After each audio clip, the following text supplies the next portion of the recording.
Baik, terima kasih Bu Yuli atas penjelasannya terkait bantuan kemitraan SMK dengan industri. Untuk selanjutnya kita memasuki sesi tanya jawab. Kita sudah memiliki beberapa pertanyaan di sini. Mungkin untuk yang pertama, ini Ibu ada pertanyaan eh, terkait Dudi. Apakah ada persyaratan khusus yang harus dilakukan oleh Dudi Mitra SMK untuk program yang dilaksanakan? Apakah harus sampai menyerap lulusan SMK di Dudi tersebut atau hanya bisa penjelasan kurikulum seperti itu bisa dianggap sebagai Dudi Mitra seperti itu, Bu?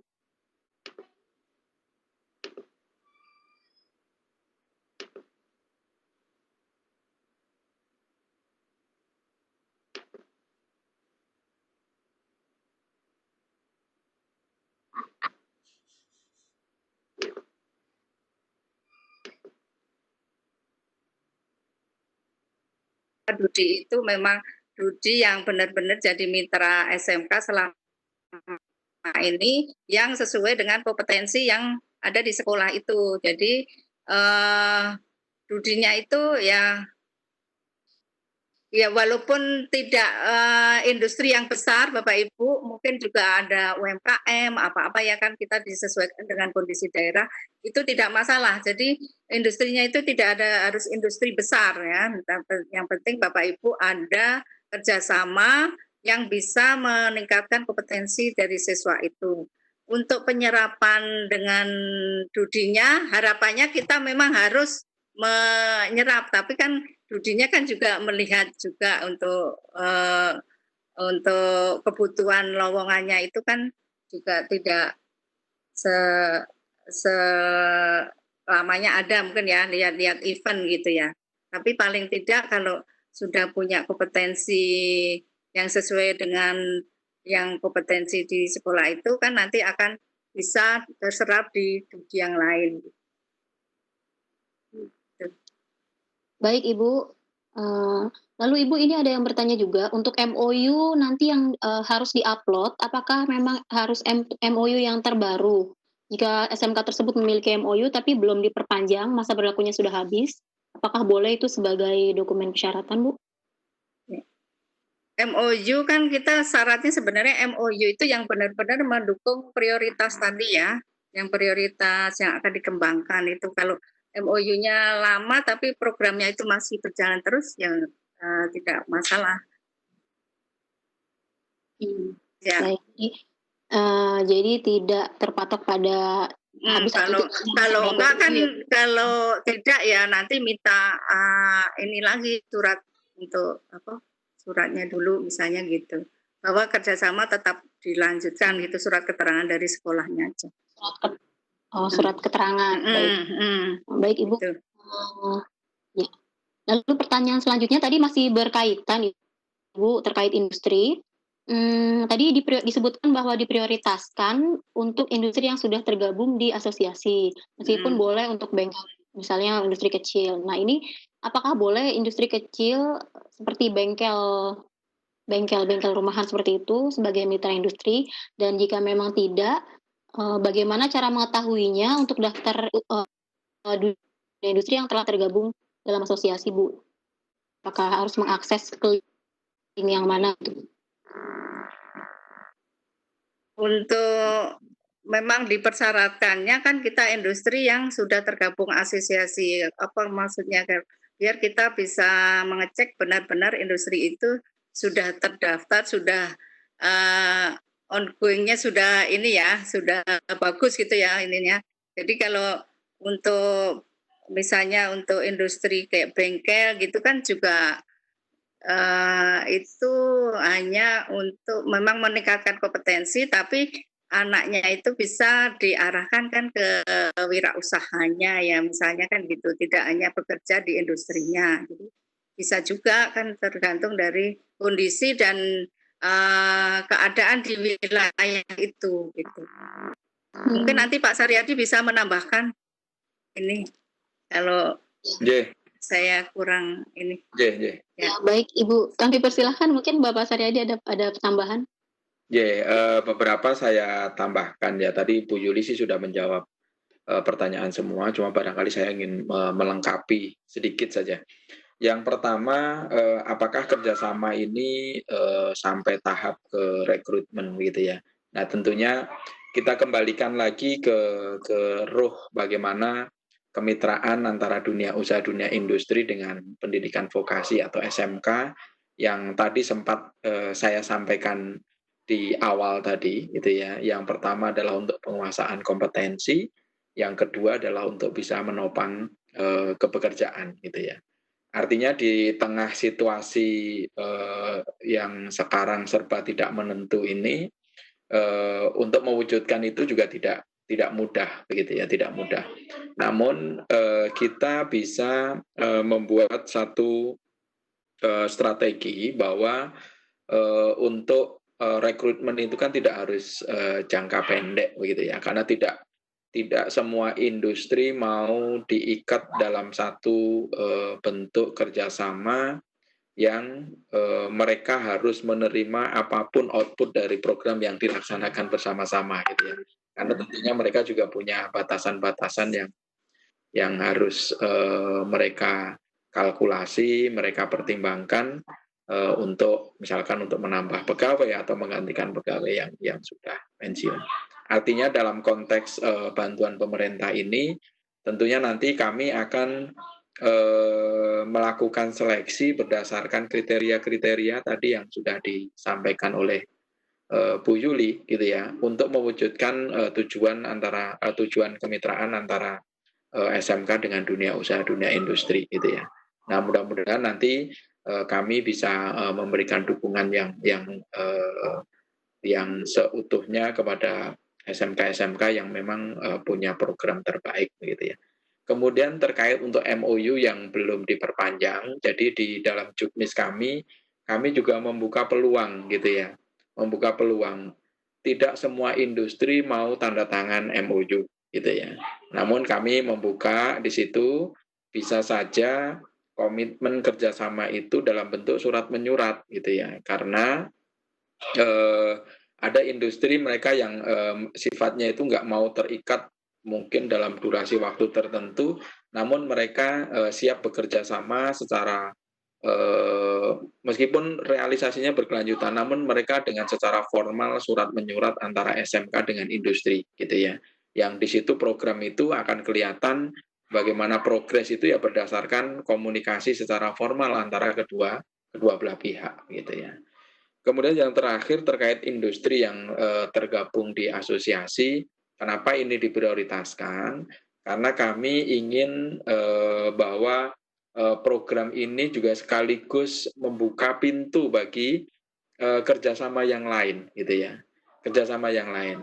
Biasanya kalau industri itu tergabung dalam satu asosiasi industri, mereka memiliki kecenderungan terhubung yang sangat kuat dengan anggota yang lain atau industri sejenis.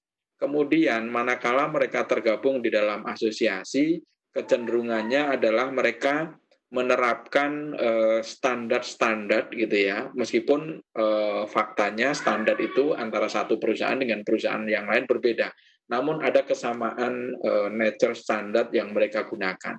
Nah, harapannya kenapa industri itu tergabung di asosiasi, selain tadi membuka peluang untuk ke industri yang lain, juga kaitannya dengan standarisasi. Kalau tadi sempat ditanyakan kalau kerjasamanya dengan bengkel yang mungkin bengkel kecil, gitu ya.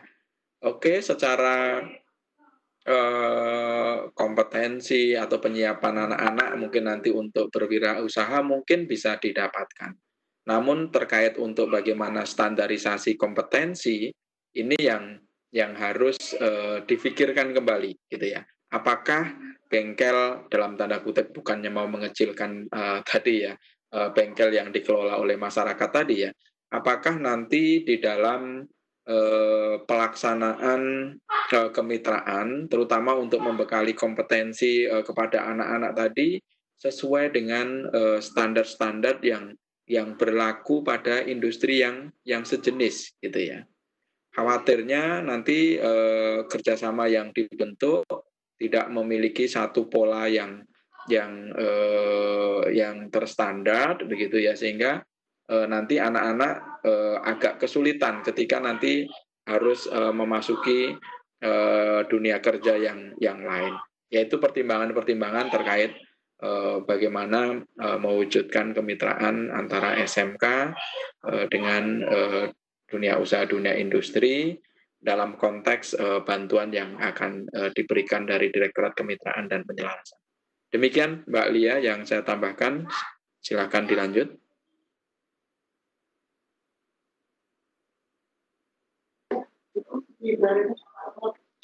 Baik Pak, terima kasih atas tambahan penjelasannya. Mungkin ini satu terakhir untuk sesi ini, karena banyak sekali yang bertanya terkait pengembangan kemitraan atau kerjasama yang efektif, bagaimana mengembangkan, karena ternyata masih ada beberapa SMK yang sulit untuk mengembangkan kerjasama dengan Budi, terutama di SMK-SMK yang berada di pedalaman, seperti itu Bapak ataupun Ibu, mungkin bisa memberikan saran atau tips bagaimana gitu Pak. Ya, pengembangan kerjasama efektif itu akan terjadi manakala ada penyepakatan gitu ya, penyepakatan tujuan, yang mana tujuan itu bisa menguntungkan kedua belah pihak gitu ya.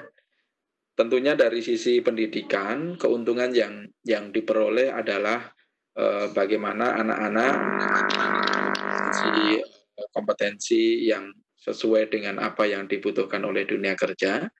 Sedangkan dari industrinya mereka punya atau mereka akan mendapatkan benefit atau keuntungan kaitannya dengan penyiapan sumber daya manusia.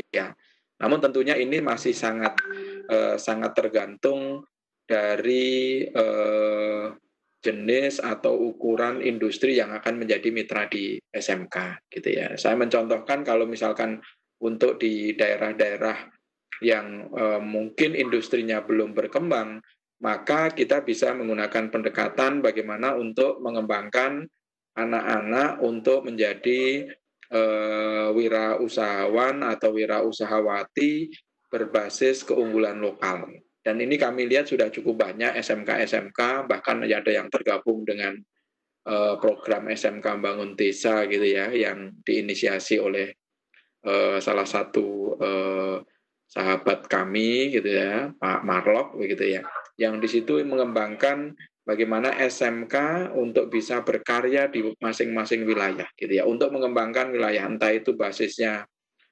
pertanian atau basisnya kaitannya dengan industri kreatif, kerajinan dan lain sebagainya. Dan itu menurut saya sangat tepat gitu ya, sangat tepat karena sudah langsung terhubung dengan potensi yang ada di masing-masing wilayah.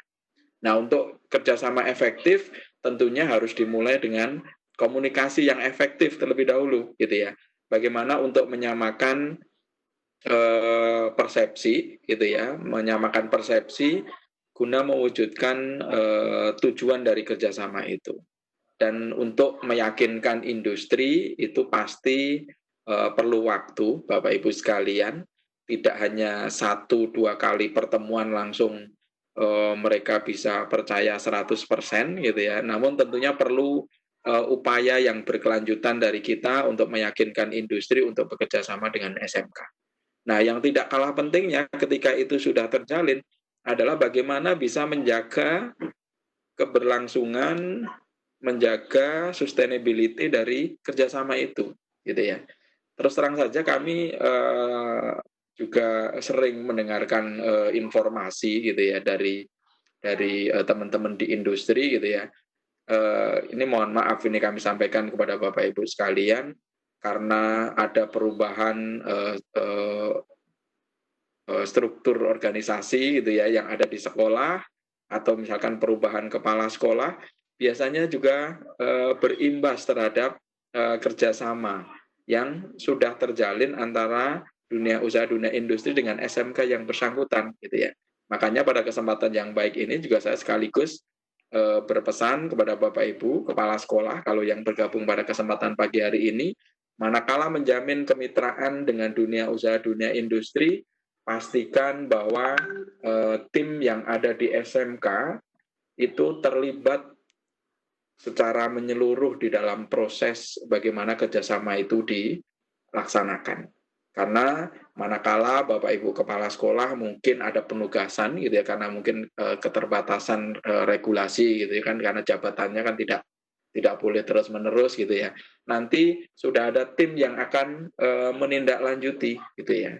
Gitu. Karena ini tidak sedikit Bapak Ibu sekalian, kami mendapatkan feedback dari dunia usaha, dunia industri, ketika kepala sekolahnya ganti, program kerjasamanya agak sedikit terhambat gitu ya, agak sedikit terhambat.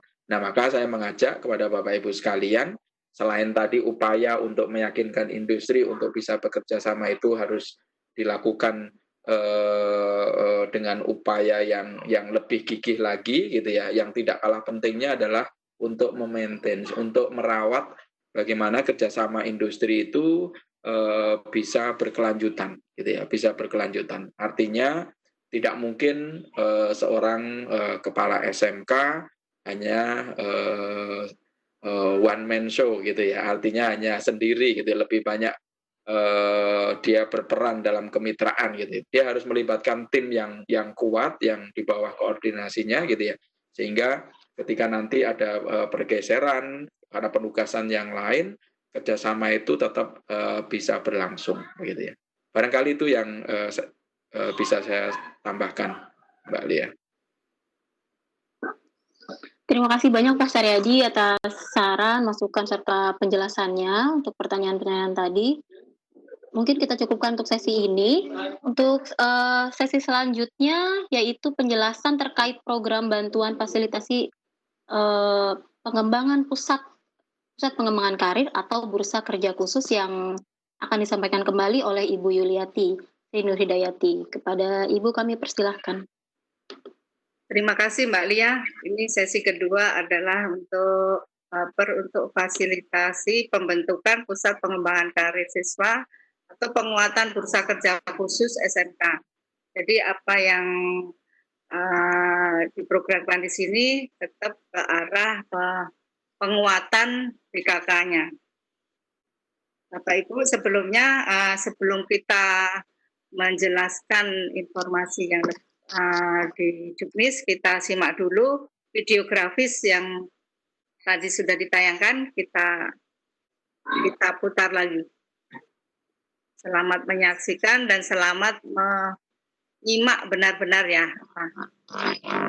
Program fasilitasi pembentukan pusat pengembangan karir siswa atau bursa kerja khusus sekolah menengah kejuruan tahun 2020 adalah program yang ditujukan untuk pengembangan pusat karir dan fasilitas kepekerjaan bagi lulusan SMK. Sebanyak 80 SMK berkesempatan mendapatkan bantuan untuk mengembangkan pusat pengembangan karir siswa atau BKK sebesar 85 juta rupiah. Program ini berada di bawah Direktorat Kemitraan dan Penyelarasan Dunia Usaha dan Dunia Industri, Direktorat Jenderal Pendidikan Vokasi Kemendikbud. Untuk sekolah yang memenuhi persyaratan, SMK yang sudah melakukan verifikasi data melalui aplikasi Takola SMK telah merintis kerjasama dengan Dudi, memiliki rencana kerja pusat pengembangan karir siswa atau BKK, menyelenggarakan layanan BKK bagi SMK swasta. Pemegang jabatan pembina, pengurus, dan pengawas yayasan tidak boleh merangkap sebagai kepala sekolah. Simak informasi lengkapnya di vokasi.kemdikbud.go.id. Vokasi kuat menguatkan Indonesia. SMK bisa, SMK hebat. Ya, terima kasih. Video sudah jelas Bapak Ibu. Tinggal saya menambahkan informasi-informasi yang dibutuhkan. Jadi memang latar belakang untuk adanya program ini adalah untuk perlunya pembentukan atau penguatan pengembangan karir atau bursa kerja khusus. Jadi memang kalau yang kemarin-kemarin kita hanya mendengungkan, menguatkan untuk PKK-nya, tapi yang untuk tahun ini sesuai dengan program dari vokasi kita mengembangkan pusat pengembangan karir siswa. Jadi ini harus PKK itu merupakan bagian dari pusat pengembangan karir. Jadi tujuan dari bumper ini adalah melakukan bimbingan karir peserta didik sesuai tuntutan dunia kerja. Jadi ini dimulai dari peminatan tadi ya, peminatan siswa. Jadi pembimbingan karirnya itu dari menjaring minat bakat siswa itu kemana, terus mungkin pembinaan soft skill-nya, pembinaan karirnya, sampai anak itu mempunyai kompetensi yang siap sesuai dengan kompetensi yang dimaui oleh dunia kerja. Yang kedua adalah penyelenggaraan dan penguatan bursa kerja khusus. Nah, bursa kerja khusus ini kan tugas dan fungsinya itu lebih dikuatkan lagi. Jadi kan kalau bursa kerja khusus kan menjembatani antara lulusan dengan Dudi ya, mengkoordinasikan, memasarkan tamatan. Nah itu nanti penguatannya untuk PKK-nya sendiri. Yang ketiga adalah menjembatani kerjasama antara sekolah dan Dudi. Ini untuk koordinasi perlu adanya kerjasama dengan Dudi, bagaimana anak-anak bisa tersalurkan di Dudi maupun anak itu bisa berusaha sendiri. Yang keempat adalah memberikan layanan informasi lowongan. Jadi dari PKK harus membuat tadi yang namanya penyusunan peta kebutuhan tenaga kerja, itu dari tingkat kompetensinya apa, jenisnya apa, jumlahnya, lokasi dan waktu. Ini harus dipetakan oleh sekolah. Jadi dengan Dudi nanti kita sudah punya modal ini. Pemasaran, penyaluran, dan penempatan tenaga kerja. Jadi ini nanti yang bantuan ini dipakai untuk penguatan PKK-nya atau pembentukan pusat pengembangan karir, sama untuk pemasaran tamatan. Jadi seperti job fair atau job matching kita ya, yang selama ini kita di SMK adalah job matching, itu nanti masuk di bantuan ini. Yang ketujuh adalah penyelenggaraan layanan konsultasi bagi siswa yang masih belajar maupun lulusan. Nah ini tadi yang namanya bimbingan karir harus melayani konsultasi. Yang kedelapan adalah memberikan advokasi sekolah pada sekolah sekitar atau sekolah imbas untuk mendorong pembentukan pusat pengembangan siswa atau pusat khusus. Jadi nanti sekolah yang kita tunjuk ini, yang kita dapat bantuan, diharapkan mensosialisasikan apa itu yang namanya pusat pengembangan karir itu ke sekolah-sekolah sekitarnya. Memang dari pusat karir itu tidak semua sekolah mungkin punya ya, mungkin diharapkan dalam satu kabupaten itu ada beberapa pusat karir gitu. Pusat pengembangannya itu. Jadi nanti sekolah itu bisa menginduk di situ. Jadi sekolah itu sebagai hub gitu ya, sebagai pusat yang ada di wilayah itu gitu. Jadi dari kompetensi kan kita punya kompetensi macam-macam, misalnya kompetensi di perhotelan di SMK ini, untuk manufaktur di SMK ini gitu. Jadi ada beberapa pusat pengembangan karirnya. Jadi nanti sekolah-sekolah yang sekitarnya bisa ngikut di situ, program di situ sampai pembinaan karirnya maupun sampai perekrutannya. Lanjut. Yuk. Nah ini Bapak Ibu, hasil yang diharapkan itu kan sasarannya adalah 80 SMK yang melaksanakan pembentukan pusat pengembangan karir siswa atau penguatan bursa kerja khusus yang mendukung ketercapaiannya 64% lulusan SMK yang memperoleh pekerjaan dalam 1 tahun. Ini Bapak Ibu, kenapa 64% ini kita cantumkan Bapak Ibu? Ini merupakan diskusi yang panjang, jadi harapannya sekolah yang mendapat ini, siswa lulusannya itu sampai 64% dapat memperoleh pekerjaan gitu. Sampai sebegitu Pak, Bapak Ibu. Jadi menentukan 64%-nya itu juga lumayan lama ini diskusinya. Lanjut. Nah ini karakter bantuannya, ini kita ada 80 SMK, masing-masing bantuannya ada 85 juta Bapak Ibu. Bagaimana mendapatkannya? Mestinya melalui seleksi, melalui aplikasi Takola SMK. Jadi tetap melalui Takola Direktorat SMK, dilaksanakan sesuai dengan peraturan undang-undang yang berlaku. diberikan secara utuh dan tidak ada pemotongan sesuai seperti bantuan-bantuan kita tahun lalu digunakan untuk membiayai pekerjaan sesuai dengan RPD yang telah disesuaikan. Jadi nanti kalau ada sekolah sudah terseleksi, sudah ada penetapan, sekolah akan kita panggil juga untuk bintang. Bagaimana ini kalau masa masih seperti ini, mestinya bintangnya melalui daring ya Bapak Ibunya. Jadi nanti kan program ini harus tetap berjalan ya. Jadi nanti bagaimana untuk pelaksanaan bintangnya. Kita harapannya sih bisa ketemu ya Bapak Ibunya. Ya, penggunaan dana sampai tanggal 30 Desember tahun 2020. Jadi penggunaan dana sesuai tahun anggaran ini tanggal 31 Desember. Kalau ada program yang belum diselesaikan, tidak bisa Bapak Ibu, harus dikembalikan penggunaan dananya. Harus dikelola secara transparan, efisien dan efektif serta dipertanggungjawabkan baik fisik, administrasi maupun keuangan sesuai dari prinsip dari pengelola keuangan. Yang terakhir adalah mendukung program strategis Direktorat Kemitraan dan Penyelarasan Dunia Usaha dan Industri. Jadi ini program-program ini program yang direncanakan dan program yang mendukung program strategis kita dari Direktorat Jenderal Vokasi juga. Ini yang program untuk SMK. Lanjut, ya, persyaratan penerima bantuan SMK yang telah terdata dalam data pokok pendidikan. Jadi sudah masuk di Dapodik. Yang kedua telah melakukan verifikasi data melalui aplikasi Takola. Jadi juga sudah terverifikasi dari Dinas Pendidikan Provinsi, telah merintis kerjasama dengan DUDI. Ini juga seperti tadi yang kemitraan, kita juga harus ada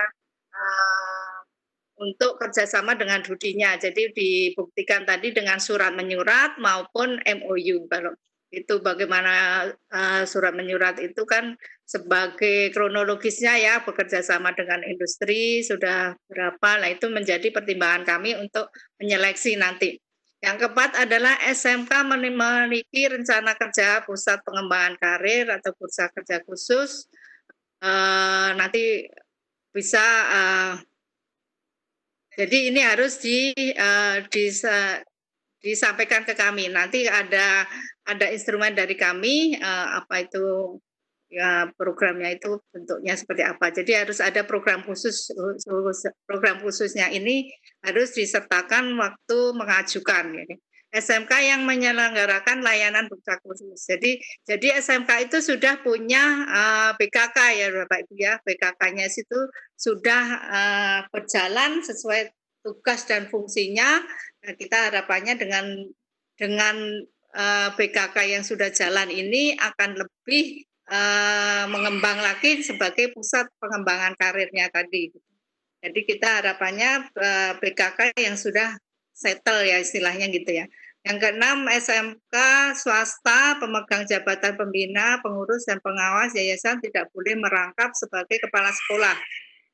Jadi seperti bantuan-bantuan lain bahwa kepala sekolah itu harus benar-benar kepala sekolah yang tidak merangkap jabatan. Jadi jabatan dari organisasinya maupun yayasan dari merangkap jabatan dari yayasannya. Lanjut. Ya, ketentuan pemanfaatan dananya digunakan adalah untuk melakukan koordinasi, kerjasama, networking dan konsultasi dengan dunia industri dan instansi terkait. Nah, ini dalam rangka memperoleh informasi lowongan, jenis keterampilan, kompetensi ini kan perlu koordinasi. Nah, itu bisa pembiayaan dari sini. Jadi mencari industri, nanti mencari kerjasama tadi, bagaimana komunikasi dengan industri. Industri memang tidak sekali kita datangi, kadang terus bagus ya ininya komunikasi penerimaannya. Kita harus berkali-kali memang kalau dengan industri. Jadi benar-benar harus menjelaskan program-program kita itu, jadi industri akan percaya benar dengan sekolah itu. Melakukan bimbingan karir peserta didik sesuai tuntutan dunia kerja. Lah ini pembiayaan juga untuk bimbingan karir. Dari bimbingan karir ini kan dimulai tadi dari peminatan, pelatihan, skill mungkin gitu ya, sampai pembinaan karirnya, bagaimana cara melamar kerja, mungkin sampai ke situ-situ juga. Penyelenggaraan dan penguatan BKK. Jadi ini yang BKK yang sudah ada, bagaimana bisa ditingkatkan kinerjanya. Ini bisa pemanfaatan dananya dari sini. Yang keempat adalah penyusunan proyeksi kebutuhan tenaga kerja lulusan yang meliputi tingkat kompetensi, jenis, jumlah, lokasi, dan waktu tadi. Jadi dari BKK itu biasanya kan punya ya data siswa, dari data siswa, data lulusan itu merupakan suplai kita ke industri. Jadi kompetensi apa yang ada, jumlahnya berapa, dan kita harus mencari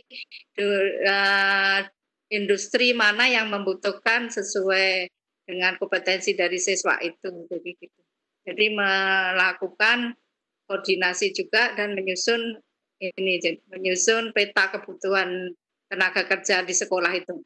Melaksanakan pemasaran, penyaluran, penempatan tenaga kerja. Lah ini Bapak Ibu yang tadi job matching itu ya Bapak Ibu ya, job matching itu kita laksanakan di sini dari persiapan, pelaksanaan sampai ada perekrutan. Jadi perekrutan itu kita harus mengundang industri-industri mitra maupun industri dari mitra sekolah sekitar. Jadi Bapak Ibu ini tidak hanya untuk sekolah Bapak Ibu. Ini harapannya sekolah itu sebagai hub ya, sebagai hub untuk sekolah yang lain. Jadi nanti mungkin juga ada industri dari mitra sekolah lain yang bisa kita undang untuk melakukan job matching ini. Nah, bagaimana pelaksanaannya di masa pandemi ini ya, mestinya disesuaikan ya Bapak Ibu ya.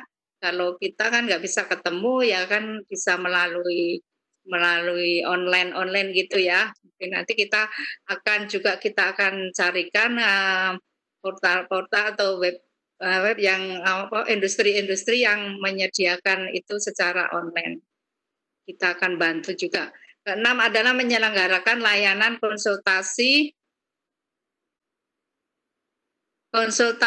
bagi peserta didik yang masih belajar atau lulusan. Nah ini bagaimana pembinaan karirnya siswa itu di masa dia masih sekolah maupun sudah lulus. Kadang kan sudah lulus juga anak-anak itu sudah kerja, berhenti, ya itu kita menjadi tanggung jawab kita juga untuk bagaimana bisa membimbing anak-anak itu. Jadi lulusan termasuk berarti untuk tracer studinya juga masuk di fungsinya BKK. Jadi bagaimana penelusuran tamatannya ini harusnya masuk di sini.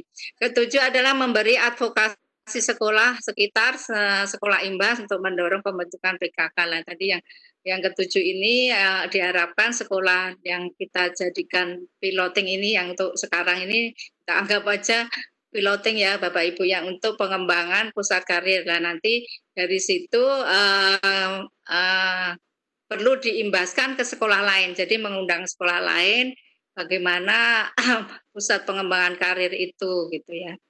Jadi nanti ada workshop mensosialisasikan hasil dari pusat karir itu seperti apa, nanti sekolah lain akan membentuk juga. Lanjut.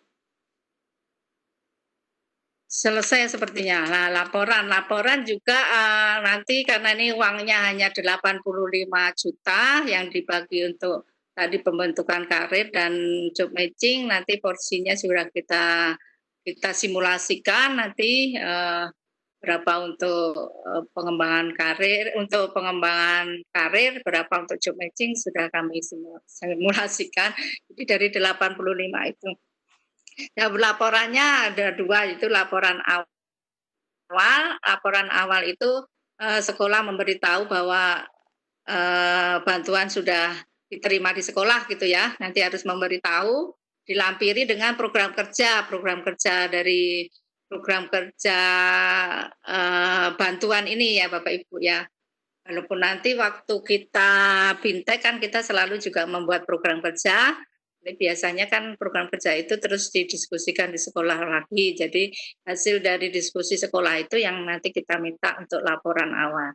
Yang kedua adalah laporan akhir. Laporan akhir ini kita setelah program selesai. Harapannya sekolah selesai itu tidak sampai 31 Desember ya Bapak Ibu ya, karena memang pelaksanaannya sampai 30 Desember, tapi harapannya sudah Desember itu sudah melakukan pelaporan. Jadi nanti ada sistematikanya tersendiri dan lampiran-lampiran akan kita unggah di Takola. Jadi Bapak Ibu harus rajin-rajin juga membuka Takola kita. Itu Bapak Ibu, dan laporan itu nanti mohon diunggah di Takola ya Bapak, 100%-nya itu ya. Jadi kita tidak menerima laporan dalam bentuk hard copy. Jadi kita laporannya dalam soft copy Bapak Ibu. Itu yang bisa kami informasikan untuk bantuan pembentukan bursa kerja, pembentukan pusat pengembangan karir atau penguatan bursa kerja khusus. Jadi waktu kami kembalikan ke Mbak Lia. Terima kasih. Mohon maaf